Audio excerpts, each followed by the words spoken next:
ধনিয়া কাতলা। প্রথমে মাছগুলোকে নুন হলুদ সর্ষের তেল দিয়ে ভালোভাবে ম্যারিনেট করে মাছগুলো ভেজে তুলে রাখতে হবে। এবার একটি মিক্সিং জারে ধনে পাতা রসুন কাঁচা লঙ্কা দিয়ে একটা স্মুথ পেস্ট তৈরি করতে হবে। এবার কড়াইতে সর্ষের তেল দিয়ে কালো জিরা ফোড়ন দিয়ে তাতে ওই পেস্টটা ঢেলে দিতে হবে।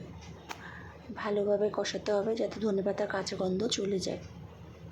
এবার কড়াইতে যত গুঁড়ো মশলা আছে হলুদ নুন জিরার গুঁড়ো ধনে গুঁড়ো লঙ্কার গুঁড়ো চিনি সব দিয়ে ভালো করে কষাতে হবে। ততক্ষণ কষাতে হবে যতক্ষণ ধনে পাতার কাঁচা গন্ধ না চলে যায়।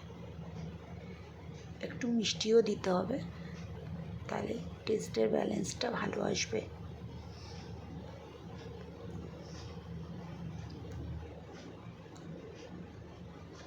এবার ভালোভাবে কষিয়ে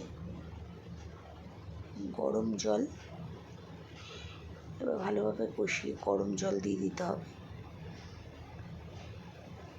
গরম জল দিয়ে ঝোল ফুটলে মাছগুলোকে দিয়ে তার মধ্যে গরম মশলা